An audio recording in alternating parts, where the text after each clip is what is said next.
화요일의 명인들의 복귀 출발해 보도록 하겠습니다. 안녕하세요. 김근우입니다.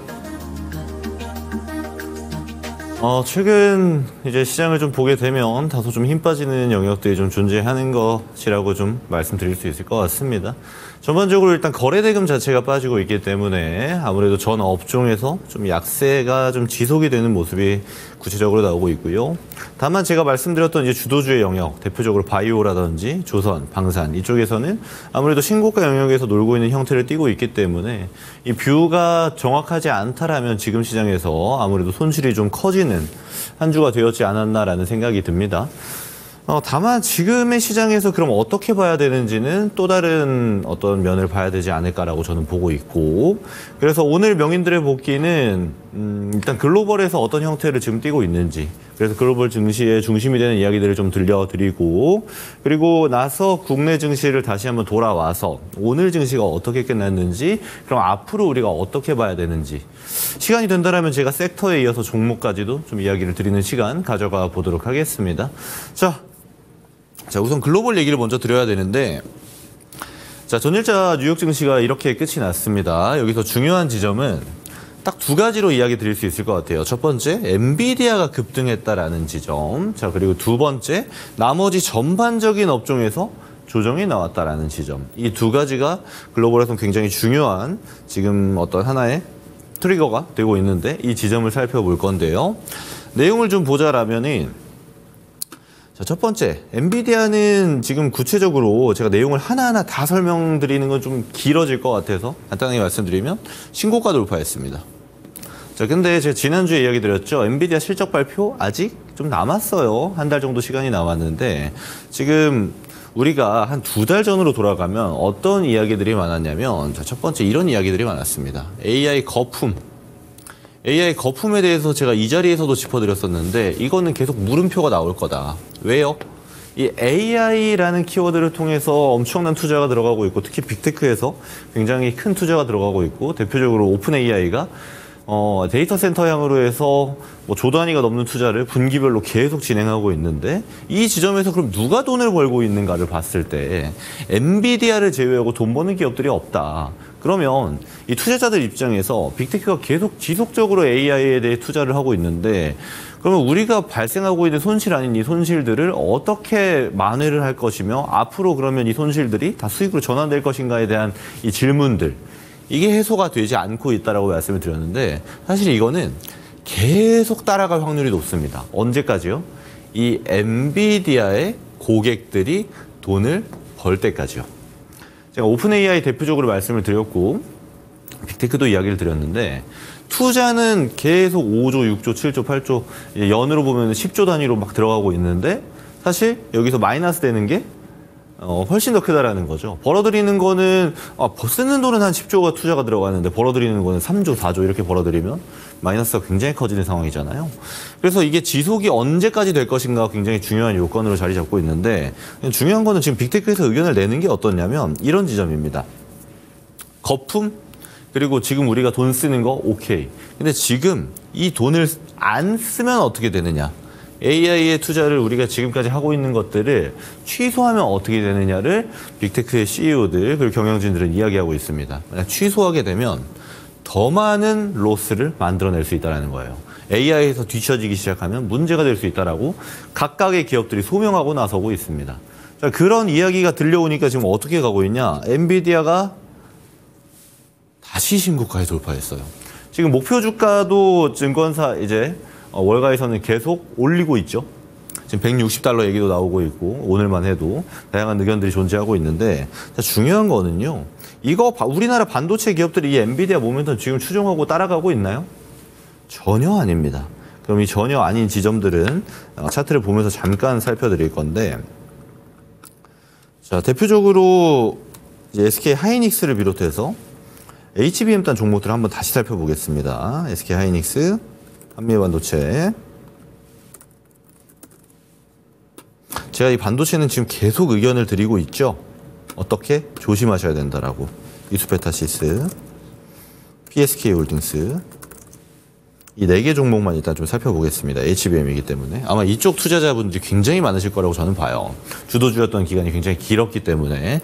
근데 전반적으로 어떻냐면 지금 제가 엔비디아 차트 보여드렸지만 다시 신고가를 뚫어 올렸어요. 근데 SK 하이닉스부터 시작해서 레벨 자체가 다운돼 있습니다. 이게 사실 우리 반도체는 지금의 현실이에요. 이거를 일단 저 같은 경우는 지금 반도체 투자 자체를 이제 안 하고 있습니다. 반도체 종목들이 없어요, 포트폴리오에. 근데 가지고 계신 분들이 굉장히 많을 것 같아요. 이거에 대한 대응 지점을 우리가 어떤 식으로 살펴봐야 되냐면 제가 이런 말씀 드렸어요. 여기 올라올 때, 자, 이렇게 놓고 이 밑에서부터 올라올 때 어떤 의견을 드렸냐면 올라가면 정리하시거나 비중을 줄이시는 게 좋겠다라고 이야기 드렸습니다. 이거는 저는 지금도 유사한 의견이에요. 여기서 좀 마찰이 나올 수 있어요. 그러니까 지지저항이 나올 수 있는데 증시 랠리가 이제 앞으로 저는 나올 가능성이 높다라고 설명을 드릴 건데 그때의 반도체들은 한 번 더 소외가 될 가능성이 상당히 저는 높다라고 봅니다. 그래서 제가 어떤 대안을 말씀드렸냐면 그래도 저는 반도체가 좋아요. 반도체에서 좋은 뷰를 가져가고 싶어요라고 생각하시는 분들은 아예 삼성전자를 모셔라. 그러니까 긴 시간을 투자하셔야 되는 건 감안하셔야 되지만 제가 이거 59,000원 레벨부터 이야기를 드리고 있습니다. 여기서 더 내려가고 오늘 신저가를 가고 있는데 차라리 이 밑에서 조금 비중을 추가하셔가지고 모아가는 전략이 낫겠다. 이렇게 제 의견을 드리고 있어요. 보통 우리가 삼성전자는 이 지수를 대변하는 형태를 띠고 있기 때문에 지수 랠리 나올 때 삼성전자는 소폭 상승이 진행될 가능성이 높기 때문입니다. 그리고 또 하나 중요한 지점은 지금 실적에 대해서도 물음표가 지금 나오고 있는 게 삼성전자인데 이렇게 큰 위기가 닥쳤을 때 삼성전자는 타파에 나가는 형태를 주가의 레벨로서 보여줬던 경우가 지금까지 굉장히 많죠. 그래서 이런 사례들을 보면서 저는 삼성전자가 해결해 나갈 가능성이 높지 않을까라고 보고 있는 것은 또 하나 뭐가 있냐면 주가가 이전에 별로 안 올랐다라는 거예요. 이 삼성전자가 많이 올라간 것처럼 보입니다만 사실 그냥 지수 정도 올라갔습니다. 지수 레벨 정도 올라갔다가 지수의 하락보다 훨씬 더 큰 하락을 지금 만들어 버렸기 때문에 제가 과대 낙폭의 의미로 말씀을 드린 거예요. 다만 이조차도 저는 반도체는 아무래도 후순위에 두시는 게 좋지 않을까. 이 의견을 먼저 드려야 될 것 같아요. 왜냐면요. 요즘 이제 반도체가 제가 PPT에서도 말씀드렸지만 이 엔비디아를 못 쫓아가고 있어요. 근데 이 엔비디아를 추종했던 올해 초 중순까지의 이력을 우리가 기억하고 있기 때문에 계속 엔비디아가 그럼 좋으니까 또 가겠지로 이 논리 구조를 가져가시는 분들이 투자자분들 중에 꽤나 많은 것 같습니다.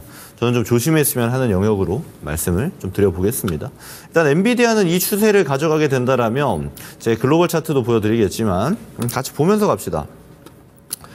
우리랑 완전 반대예요. 자, 해외 차트를 좀 보면은 필라델피아 반도체 지수를 보면은 우리는 밀려 내려가고 있어요. 이렇게 밀려 내려가고 있다라면 추세를 저점을 천천히 올리고 있습니다. 다만 엔비디아를 제외하고 이 필라델피아 반도체 지수 안에 있는 반도체 종목들 같은 경우는 사실 큰 상승이 나오고 있진 않아요. 우리와 유사한 형태를 띠고 있는 기업들도 많고요. 근데 그런 형태 또한 반도체를 조심해야 되는 하나의 이유로 볼 수 있는 건데 중요한 거는 이거를 미국 전체 지수로 우리가 평가를 하자라면은 다우존스 결국 신고가 영역에서 지금 놀고 있고요. 나스닥 같이 보겠습니다. 나스닥도 신고가 영역에 도달하고 있습니다. S&P 500도 마찬가지고요. 지금은 이제 다시 한번 어떤 변곡 중에 하나가 아닐까라고 판단해도 될 정도로 업종 간의 변곡이 발생하고 있다라는 거예요. 자, 추가로 그러면 오늘 엔비디아가 이렇게 좋은 거 알겠습니다. 근데 너무 혼자 독보적으로 좋고 주변의 반도체들이 다 같이 좋은 형태는 또 아니기 때문에 그러면 이거 어떻게 해석할까를 봤을 때 제가 이야기 드린 것처럼 우리 반도체 기업들은 엔비디아가 아니다라는 점이 지금 부각이 되고 있다라고 이해를 하시면 되겠는데 두 번째가 있죠. 그럼 나머지는 이거 왜 조정 나온 거예요? 궁극적으로는 사실 조정이 나올 때 나온 겁니다.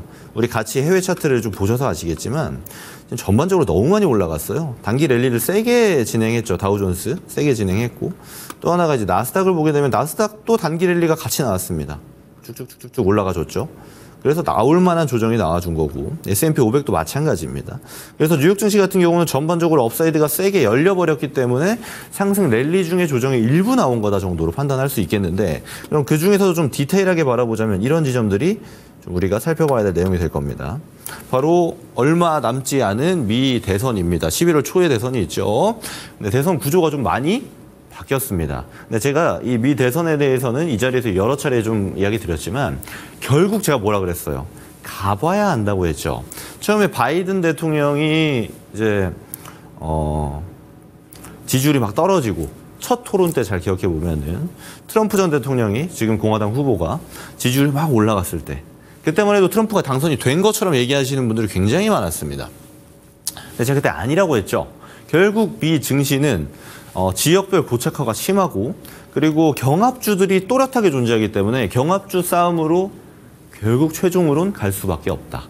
근데 중요한 거는 중간에 트럼프 이제 바이든 대통령이 후보에서 밀려나고 해리스 부통령이 등장한 다음에 트럼프 전 대통령과 토론을 했죠. 근데 그 토론에서는 또 해리스 부통령이 막 지지율이 막 올라가는 것처럼 보여졌습니다. 그때도 제가 마찬가지로 말씀드렸어요.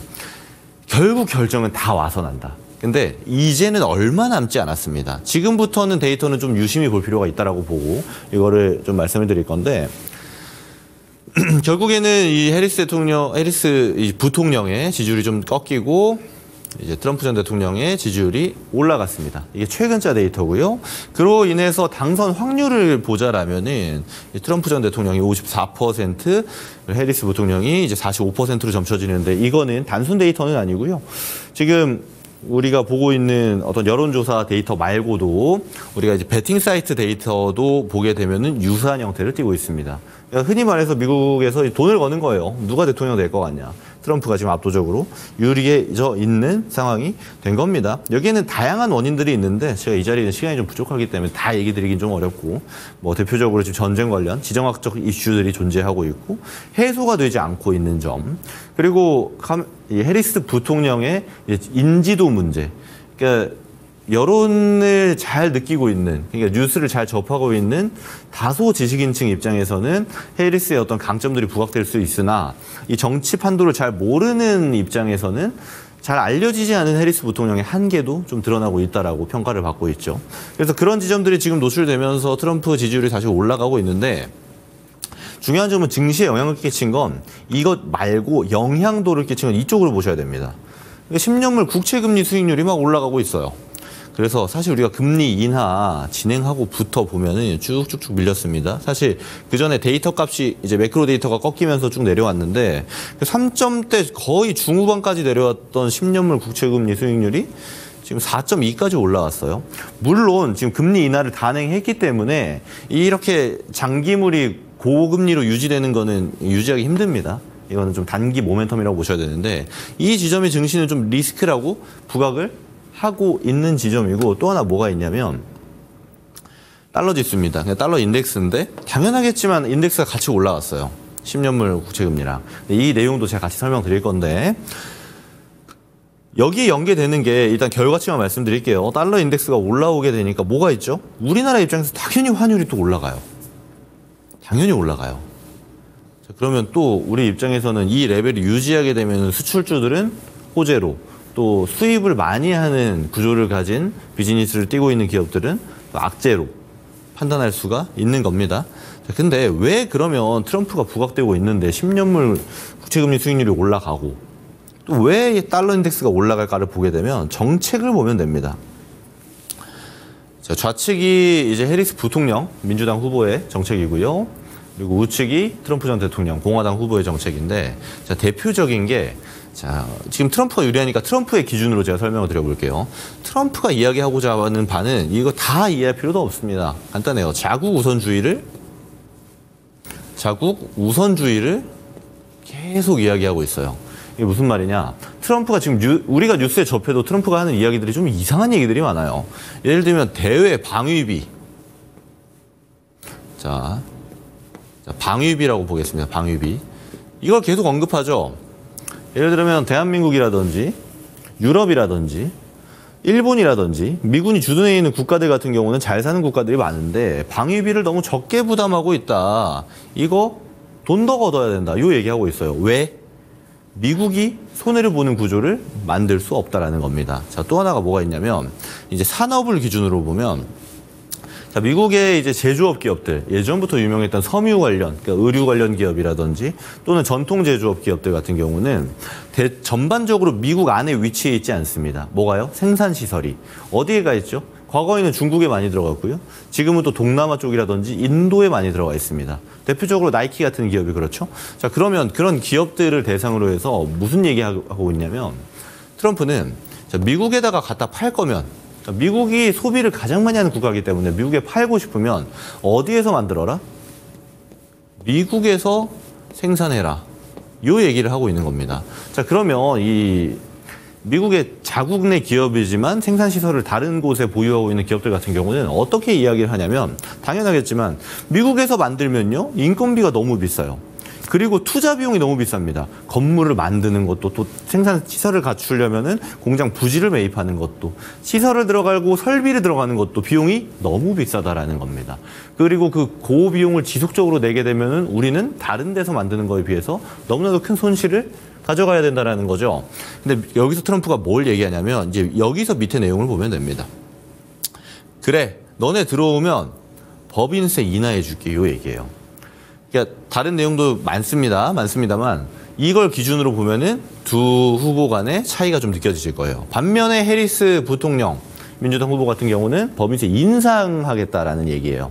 그래서 기업들한테 돈 받아서 복지해주겠다를 형태를 띠고 있는 게 민주당 후보라면 트럼프는 아예 너네 다 들어와.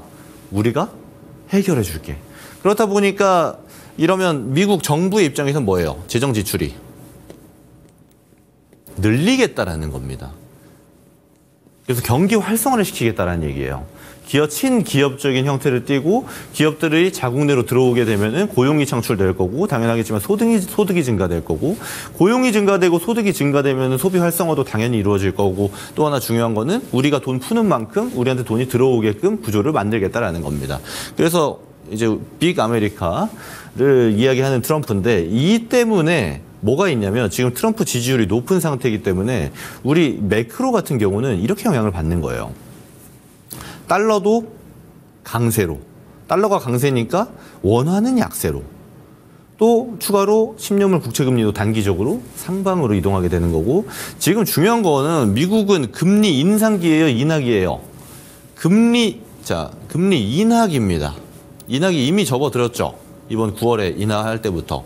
그럼 금리 인하기에 반대로 가고 있는 효과가 등장하고 있으니까 증시가 리스크라고 느끼는 겁니다. 근데 저는 이게 길어질 거라고 보지 않아요. 왜냐하면 금리 인하가 진행 중이기 때문에 11월, 12월 그리고 내년 금리까지 포함하게 되면은 아무래도 금리 인하의 레벨 자체를 더 다운시키겠죠. 그러니까 금리 레벨을. 그러면 그 지점에서 이 트럼프가 표방하는 것들이 이 정책들이 100% 되는 거는 좀 어려워요. 원래 정책이 다 그렇습니다. 그러면은 지금 이 올라가고 있는 게 한없이 올라갈까요? 라고 질문을 던지면 그거는 아닐 가능성이 굉장히 높다라는 겁니다. 그러니까 해소되는 리스크인데 여기서 중요한 거는 그럼 우리가 어떻게 해야 되는가잖아요. 우리 입장에서는 그러면 이 트럼프가 지금 표방하고 있는 것들, 트럼프가 메시지를 내고 있는 것들에서 우리가 어떤 애들이 수혜준가를 보면 되는데 자, 큰 틀에서는요. 정해져 있습니다. 자, 보세요. 미국의 자국 우선주의가 있어요.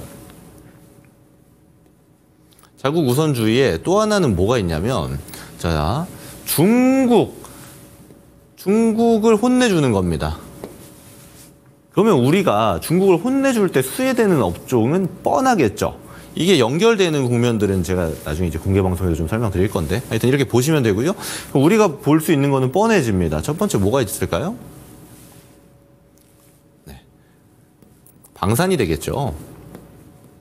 자국 우선주의를 통해서 방위비 인상한다는 거 우리나라만 인상하나요? 아니죠. 유럽도 인상한다고 했고 일본도 인상한다고 했습니다.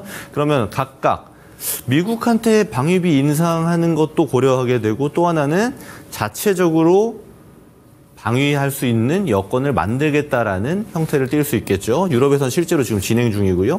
그렇다 보니까 우리 기업들 중에서 이제 방산 기업들이 수출단에서 좋은 모습을 보여주고 있는데 이 기업들도 한번 살펴보겠습니다. 자, 한화 에어로스페이스. 대장들만 좀 볼게요. LIG 넥스원, 현대로템. 제가 지난주에 정확하게 말씀드렸죠. 얘네들은 계속 모셔야 된다. 조정 나오면 그냥 담으셔라. 실제로 오늘 보니까 어때요? 오늘 같은 시장에서도 신고가로 들어갑니다. 제가 이 무당이라서 맞춘 게 아니고요. 지금 시장의 전반적인 구조가 가는 종목들만 더 가는 구조이기 때문입니다. 그래서 이 얘네들 같은 경우는 당분간 계속 좋을 가능성이 더 높아진 거예요. 들고 있는 분들은 더 홀딩해도 되는 영역이 되는 거고, 없는 분들은 제발 조정 나와라, 나도 사고 싶다로 갈 수가 있는 겁니다. 여기에 더불어서 좀 작은 종목도 보게 되면 하나 시스템. 제가 이 방산에서 센서 레이더 쪽은 하나 시스템이 대장이라고 여러 차례 말씀드렸죠. 얘네도 오늘 모든 종목들이 빠지고 있는 장세에서 잘 올라와 주고 있고요. 여기 마지막으로 한국항공우주까지 전반적으로 괜찮은 흐름입니다. 방산은. 자, 그리고 이걸 이 방산이 끝일까요? 미국의 자국 우선주의 트럼프가 말하고 있는 형태를 보게 되면 아니죠. 또 하나 뭐가 있냐면 미국은 지금 시들어갔던 그리고 최근에 주목받지 못했던 전통 에너지들 그리고 전통 산업들에 대해서 충분히 이야기하고 있습니다. 근데 그중에 전통 산업 중에 철강이라든지 철강과 유사한 소재단이라든지 이쪽은 우리랑 관련이 많이 없어요. 근데 뭐가 있냐면 원전은 우리랑 관련이 굉장히 깊습니다. 실제로 기술 개발을 같이 하기도 했고요. 그래서 두산 에너빌리티라든지 한전기술, 한전산업, 한전 KPS. 자, 대장만 좀 보여드릴게요. 이쪽 같은 경우는 실제로 모멘텀이 굉장히 좋죠. 또 하나 추가로 얘기를 드리면 지금 빅테크에서도 SMR 관련해서 모멘텀이 굉장히 좋은 게 많이 나옵니다. 아마존, 구글, 또 오픈 AI, 여기 필두로 해서 사실 테라파워나 뉴스케일 파워 쪽 연계된 기업들까지 하면은 수십 개 기업들이 지금 SMR에 투자하겠다라고 나서고 있는데 중요한 건 이쪽은 이제 틀었습니다. 시장이 되게 안 좋다라는 점을 감안해서 보셔야 돼요. 다 내려가고 있는데도 얘네들은 잘 버티고 잘 올라와 있다라는 점. 근데 여기는 내용을 좀 깊게 보셔야 돼요. 원전은. 그래서 아무 종목이나 좀 건든다라기보다는 좀 구조가 그리고 논리가 잘 맞아 떨어지는 기업들을 좀 보셔야 되는데 이거는 제가 내일 공개 방송합니다. 오후 4시에 공개 방송하는데 그때 좀 디테일하게 설명드리는 걸로 할게요. 그래서 트럼프로 인해서 수혜주로 좀 뽑히고 있는 게 이쪽도 타겟화할 수 있다라는 거 우리가 참고로 넘어가도록 하고요. 그리고 추가로 많죠. 조선이라든지 예를 들어 중국이 꽉 붙잡고 있는데 중국 때리기를 진행하고 있다 보니까 대표적으로 조선주들 같은 경우는 제가 간략하게 설명드리면 중국에서 굉장히 많은 고용을 차지하고 있는 산업입니다. 그리고 중국 때리기를 본격적으로 할 거면 고용을 많이 창출하고 있는 데를 때리면 타격이 굉장히 크죠. 조선 같은 경우도 수혜주로 좀 볼 수 있는 영역이 있고 참고로 바이오는 트럼프 수혜주는 아니에요. 바이오는 누가 당선되든 상관없습니다. 특히 대표적으로 이제 빅파마들 같은 경우는 약가 인하라든지 이런 게 이슈가 좀 있긴 한데 사실 큰 상관 없습니다. 그래서 아무래도 관세 쪽으로 가고 있는 트럼프 쪽이 좀 더 부각받을 가능성은 있죠. 바이오 쪽도. 다만 누가 돼도 상관없다. 섹터로는 그렇게 좀 얘기 드릴 수 있을 것 같고요. 자, 여기서 이제 국내 쪽 간략하게만 좀 보겠습니다. 자, 근데 그래서 국내 종목들이 어떻게 가고 있는데요? 이게 되게 중요하잖아요. 오늘은 제가 글로벌에서 뉴욕 증시에서 좀 조정 나온 거 얘기 드렸죠. 근데 우리는 더 세게 조정이 나옵니다. 상승 종목수 양시장 합치면 400개 나오고요. 하락 종목수 양시장 합치면 2100개 나옵니다. 그래서 압도적으로 하락 종목수가 많아요. 중요한 건 뭐냐면 이 지수 레벨도 코스피 마이너스 1.3, 코스닥 마이너스 2.8이에요. 그러니까 사실상 폭락입니다. 왜 그럼 이런 구조가 나왔느냐를 보면은 저는 사실 제가 자꾸 금투세를 너무 많이 언급해서 좀 이제 언급을 안 하고 싶은데 이게 지수 레벨이랑 보면은 이해 가실 건데 일단 대금 좀 보겠습니다. 코스피 거래대금 보면 납득이 가실 거예요. 제가 거래대금 10조를 기준으로 말씀드렸죠. 10조도 별로 강한 건 아니다. 10조도 약한 축인데 지금 최근 거래대금 보면요. 자, 이때부터 보겠습니다. 자, 10월 11일을 기준으로 볼게요. 10조 안 나옵니다. 자, 8조, 10조, 10조.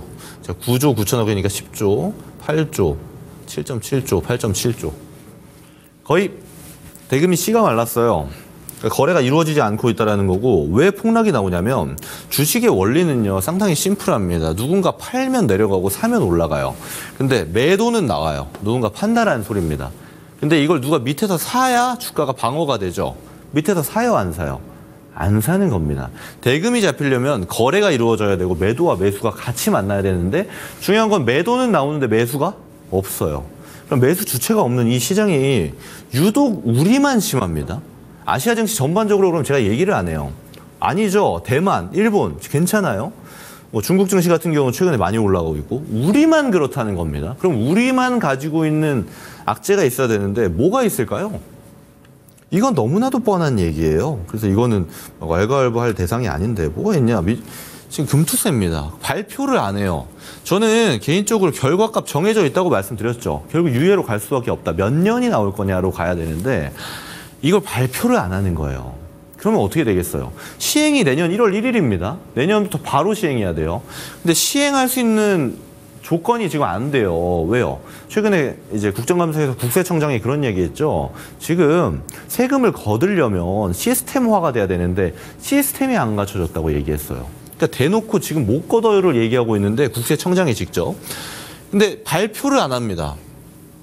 사실 저는 지금도 늦었다고 보는데 이게 그러면 증시에 어떤 영향을 미치는지 좀 잠깐 살펴볼게요. 자, 여기 일정들이 쭉 나와 있는데 제가 따로 읽진 않겠습니다.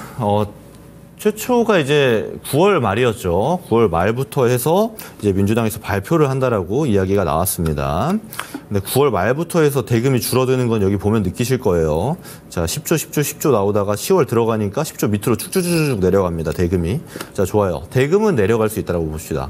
그럼 지수 레벨을 좀 볼 건데, 자, 코스피를 기준으로 보겠습니다. 코스닥은 또 변동성이 너무 크니까. 자, 언제냐면요. 자, 9월 말을 기점으로 해서 금투세가 화두에 올랐어요. 자, 내려가기 시작합니다. 그렇죠? 근데 이게 어떻게 보시면 되냐면 이제 10월 4일 날 발표 예정이다라는 이야기가 좀 돌았어요. 그래서 기대감을 또 갖고 있습니다. 뭐가 있냐면 발표가 안 이루어지죠. 그래서 또 언제로 일정이 잡히냐면 10월 11일 날 발표할 가능성이 또 있다라는 얘기가 돕니다. 근데 발표를 안 해요. 어떤 결과가 나오냐면 자, 내려가고 다 계속 지속 음봉입니다. 중요한 건 뭐냐면요. 이 밑에가 거래량인데 시장 거래량 보세요. 제가 이거를 넓혀서 봅시다. 대놓고 줄어들고 있는 게 느껴지세요? 시장의 거래가 줄어들고 있는 영역 10월 들어서 우리만 줄어요. 이게 전 세계에서. 그러면 원인을 우리가 찾아야 돼요. 우리 안에서. 근데 저는 따로 아무리 분석을 해도 다른 이유를 별로 볼 수가 없습니다. 실제 9월 수출 데이터까지도 크게 하락하거나 한 게 없는데. 그래서 저는 이 지점을 빨리 정치권에서는 좀 해소를 해줬으면 좋겠습니다. 이 불확실성 영역, 주식에서 제일 불편한 영역은 뭐냐면요. 정해지지 않는 거예요. 근데 정해질 게 결과값이 뻔한데 말을 안 하고 있는 겁니다. 당연히 이제 정책적인 이슈보다는 정치적인 이슈가 되어버렸죠. 그래서 이 정치인들끼리의 뭔가 핑퐁이 발생할 텐데 존중합니다. 근데 좀 빠른 해결이 우리 증시에는 지금 굉장히 필요한 순간이다라고 좀 얘기할 수 있겠습니다. 자, 일단 오늘 요거 얘기까지 좀 하려고 했는데 시간이 좀 다소 부족해요. 지금 지정학적 리스크가 많이 나오는 게 뭐냐면 오늘도 막 스페코나 빅텍 뭐 한일단조 같은 이제 방산 관련 종목들이 막 급등해요. 중소형주 중에서. 제가 방산 얘기할 때 그런 종목들 얘기하던가요? 그런 거는 흔한 테마주입니다. 저 지금 여러분들이 유심히 보셔야 되는 게 뭐냐면 지금 증시가 막 흔들리면서 내려가요. 근데 내가 들고 있는 게 좋은 애들이 있어요. 얘네들도 좀 흔들리겠죠. 근데 이거 못 참고 이걸 매도하고 예를 들어서 오늘 같은 날 스페코, 빅텍, 뭐 한일단조처럼 이제 단순 전쟁 테마 리스크 종목들을 매수를 했어요. 자, 그러면 증시 정상화가 발생하면 얘네들이 이제 올라갑니다. 그죠? 괜찮은 애를 샀다라는 가정하에 얘네들은 올라가요. 중요한 건 뭐냐면 정상화되면 얘네 내려갑니다. 여러분들이 이제 지금 많이 시장이 답답하다 보니까 어떤 식의 전략을 취할지 좀 어렵고 그렇다 보니까 올라가는 애를 사고 싶은 이런 형태는 제가 이해합니다만 잘못하면 계좌가 단시간 안에 굉장히 급격하게 하락할 수 있어요. 지금은 계좌 방어가 좀 중요한 시즌이고 잘 깔아두는 게 또 중요한 시즌이기 때문에 저는 이 점을 좀 유의해서 보셨으면 좋겠다라고 좀 간략하게만 설명을 드리겠습니다. 자, 그리고 이제 실적 시즌에 돌입돼요. 예, 지금 거래 대금이 많이 부족해서 부각이 좀 안 되고 있긴 한데 실적 시즌이 돌입되고 있고 주요 종목들입니다. 지금 보시는 분들 캡처해 놓으시는 것도 좋아요. 하이닉스부터 출발해서 쭉 대형주들이 있고 중요한 건 24일 새벽에 테슬라 실적 발표가 있고 이제 국내에서는 SK 하이닉스 실적 발표가 있습니다. 이게 어떤 트리거가 될 가능성도 또 존재하기 때문에 디테일한 내용은 내일 공개 방송에서 좀 말씀을 드리겠습니다. 내일 오후 4시에 제 유튜브입니다. 김근우의 근본투자 유튜브를 통해서 여러분들께 공개 방송 때 오늘 좀 못다한 이야기들, 좀 디테일하게 풀어야 되는 이야기들을 말씀드릴 예정입니다. 특히 최근에 좋은 SMR, 원전주 얘기 많이 드릴 거니까 참여하시면 좋겠습니다. 자, 여기까지 하겠습니다. 토마토의 김근우였습니다. 시청해주셔서 고맙습니다.